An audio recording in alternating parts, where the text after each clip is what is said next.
السلام عليكم ورحمة الله وبركاته. اهلا بيكم معايا في فيديو جديد من وي. فيديو النهاردة ان شاء الله هشرح فيه معاكم نقطة جديدة من فنيات الكروشيه. وفنيتنا النهاردة او النقطة الفنية بتاعتنا النهاردة هي ايه؟ هي ازاي نقدر نعمل عمود بلفة او باتنين او باكثر من غير ما نلف الخيط على الابرة خالص. ازاي نشغل العمود بارتفاعه من غير ما نلف الخيط على الابرة ولا مرة ولا مرتين ولا اكتر ولا اي عدد حتى من اللفات اللي بتكون عندي على الابرة. طيب ازاي يا رندا؟ والغرزة دي بنسميها ايه؟ الغرزة دي بنسميها غرزة الارتفاعات او غرزة السلاسل، لان هي بتخليني اشتغل غرزة العمود بلفة او باتنين او باكثر بشكل سلاسل بدون ما ارتفع بدون ما الف الخيط على الابرة اي لفة.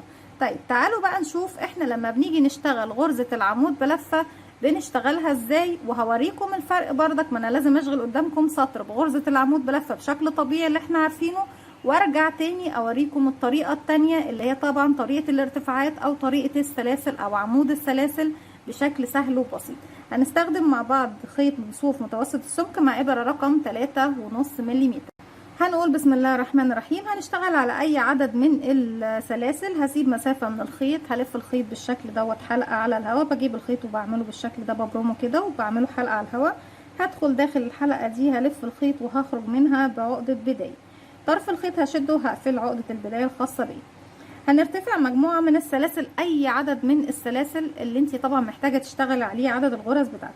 بيكون عندي على الابرة حلقة، بلف الخيط وبخرج منها بسم الله كده. 1 2 3 4 5 6 7 8 9 10. انا اكتفي ب10 بس ونشوف الغرز بتاعتنا بتكون شكلها ايه. طيب احنا عشان نرتفع لغرزة العمود بلفة برتفع ارتفاع وهو 3 سلاسل. بقى هرتفع كده 1 2 3 سلاسل، وهعتبرهم اول عمود بلفة موجود عندي. اذا السلسلة رقم 4 مش هشتغل فيها تاني، لان انا اعتبرت ان ال3 سلاسل دول عمود، اذا انا اشتغلتهم فوق سلسلة رقم 4. فبروح للسلسلة رقم 5 وببتدي اشتغل غرزة عمود بلفة عادي. غرزة العمود بلفة بنشتغلها ازاي؟ بيكون عندي على الابرة حلقة، بلف الخيط على الابرة مرة واحدة. وهنا اضطريت ان انا الف الخيط على الابرة، صح كده يا بنات؟ يبقى عشان اشتغل عمود بلفة عادي لازم الف الخيط على الابرة. بدخل في الفراغ بتاعي في الحلقة الخلفية الباك لوب، الف الخيط واخرج. بيكون عندي على الابرة 3 حلقات، بلف الخيط وبخرج من حلقتين، اتبقوا 2 بلف الخيط وبخرج من حلقتين. تاني برجع اكرر معايا حلقة على الابرة، بلف الخيط بيبقوا حلقتين. وناخد بالنا ان احنا في كل مرة لازم نلف الخيط على الابرة عشان العمود بتاعنا يكون متكامل. هدخل الحلقة اللي بعدها، السلسلة اللي بعدها، الف الخيط واسحب. معايا 3 حلقات، بلف الخيط وبخرج من حلقتين، ارجع الف الخيط وبخرج من حلقتين، وهكذا. طبعا بلف الخيط على الابرة، ادخل فراغي، الف الخيط واخرج، الف الخيط واخرج من حلقتين، الف الخيط واخرج من حلقتين. بكمل بقى لغايه طبعا ما بوصل الى نهايه الراوند، وبلف الخيط وبدخل فراغي، الف الخيط واخرج لغايه طبعا ايه ما اخلص الغرزه بتاعتي خالص زي ما احنا شايفين. ده 1 2 3 4 5 6 7 8 9 10. كده احنا عملنا سطر كامل بغرزة العمود بلفة بالشكل الطبيعي اللي احنا كلنا نعرفه. السطر اللي جاي عشان طبعا نكمله برتفع 1 2 3 وبلف شغل الناحية التانية، وبأول فراغ ما بشتغلش فيه. هنا بقى انا ما بشتغلش على سلاسل، انا بشتغل تحت حرف الفي. شايفين حرف الفي عندي اللي هو رقم 7؟ بشتغل في الفراغات اللي بتكون تحت منه وبتكون فوق الغرزة بتاعتي. هنا اول فراغ اشتغلت فيه 3 سلاسل، هلف الخيط على الابره وادخل لتاني فراغ بيكون عندي الفرونت لوب والباك لوب على الابره، الحلقه الاماميه والحلقه الخلفيه. الف الخيط واخرج تاني من تحت حرف الفي، الف الخيط واخرج من حلقتين، ارجع الف الخيط واخرج من حلقتين. وبكمل السطر بتاعي كله بنفس الطريقه زي ما احنا شايفين بالشكل دوت. هكمل بقى السطر كله بغرزه عمود بلفه فوق غرزه عمود بلفه، وارجع لكم تاني نشتغل الطريقة التانية اللي هي طبعا طريقة الارتفاعات او السلاسل بدون لفة على الابرة. رجعت لكم تاني وبكده يكون خلص معايا الراوند بتاعي بغرزة العمود بلفة بشكل طبيعي. تعالوا بقى نعمل العمود بلفة من غير لفة، اللي هو طبعا عمود الارتفاعات او غرزة السلاسل او الارتفاعات زي ما قلنا مع بعض في بداية الفيديو. احنا هنا ارتفعت مجموعة من السلاسل. طيب عشان نشتغل عمود بلفة برتفع 1 2 3 سلسلة وبسيبهم طبعا وبروح للفراغ رقم 4. هنا هشتغل في الفراغ رقم 4. انا لما كنت بشتغل العمود بلفة كان بيبقى معايا حلقة على الابرة وبلف الخيط بيبقوا حلقتين، صح كده؟ لكن انا هنا المرة دي مش هلف الخيط، انا كده معايا حلقة، هروح للفراغ بتاعي مباشرة، هدخل في الحلقة الخلفية كالمعتاد، الف الخيط واخرج. معايا كام حلقة كده على الابرة؟ معايا حلقتين، هلف الخيط واخرج من حلقة واحدة بس، اتبقالي حلقتين هلف الخيط وهخرج منهم بالشكل ده زي ما احنا شايفين. تعالوا نعمل تاني غرزة. معايا حلقة، مش هلف الخيط على الابرة، هدخل الفراغ بتاعي الف الخيط واخرج. معايا كده حلقتين، هلف الخيط واخرج من حلقة واحدة بس، اتبقالي حلقتين هلف الخيط وهخرج منهم بالشكل ده. ابتدينا نكمل الراوند بتاعنا زي ما احنا شايفين اهو، وغرزتي بتكون بالشكل دوت بدون ما اعمل لفة على الابرة. تاني بكرر، معايا حلقة، بدخل الفراغ بتاعي في الباك لوب، اسحب الخيط واخرج. معايا حلقتين، هلف الخيط واخرج من حلقة واحدة بس، اتبقوا 2 هلف الخيط وهخرج منهم.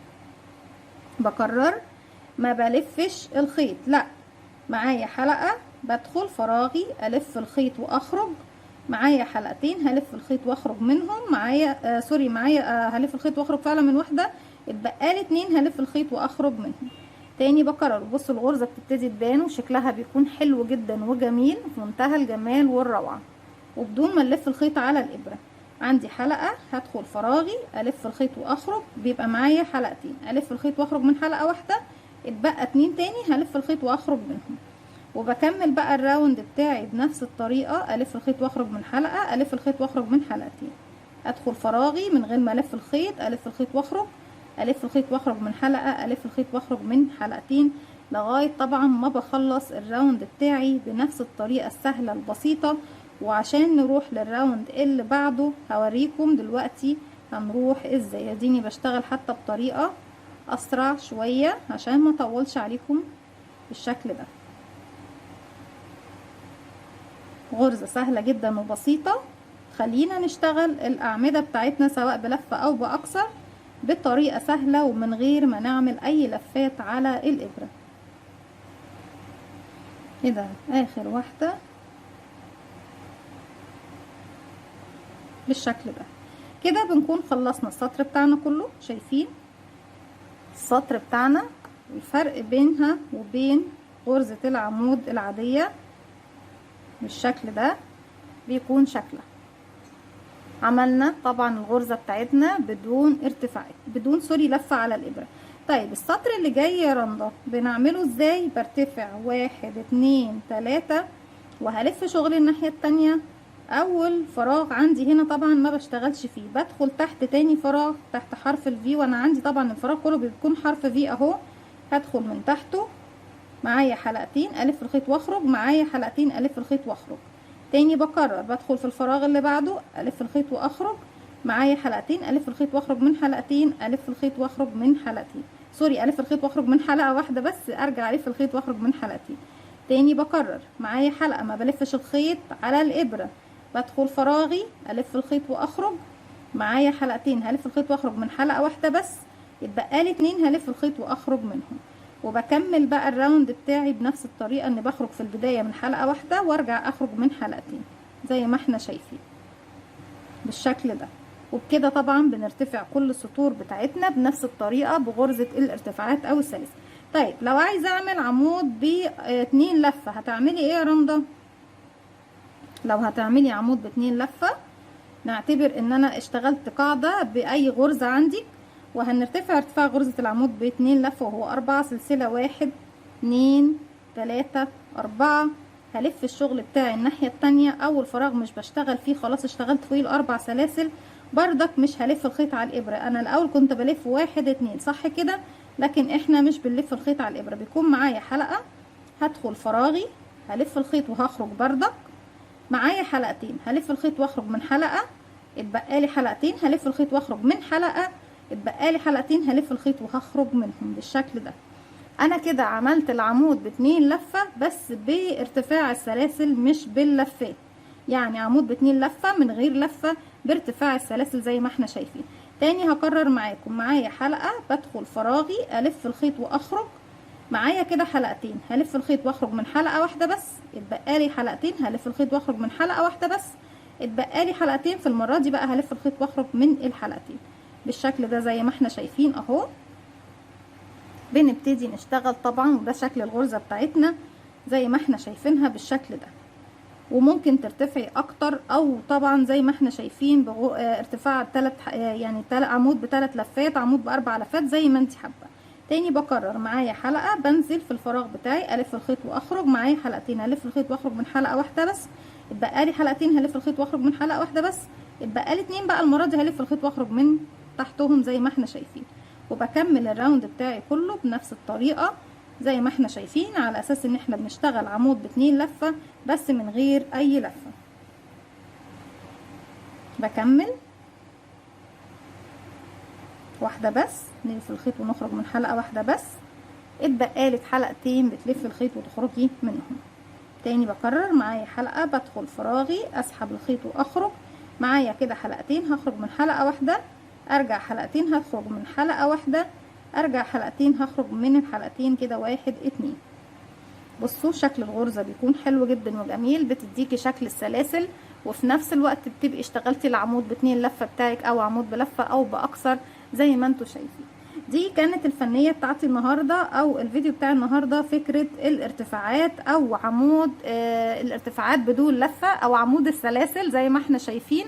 اتمنى ان هي تكون سهله وبسيطه وتنول اعجابكم. ما تنسوش لو عجبكم الفيديو تعملوا لي لايك وشير وسبسكرايب، واستنوني في فيديو جديد من وفعلوا زرار الجرس عشان يوصلكم مني كل جديد. السلام عليكم ورحمه الله وبركاته.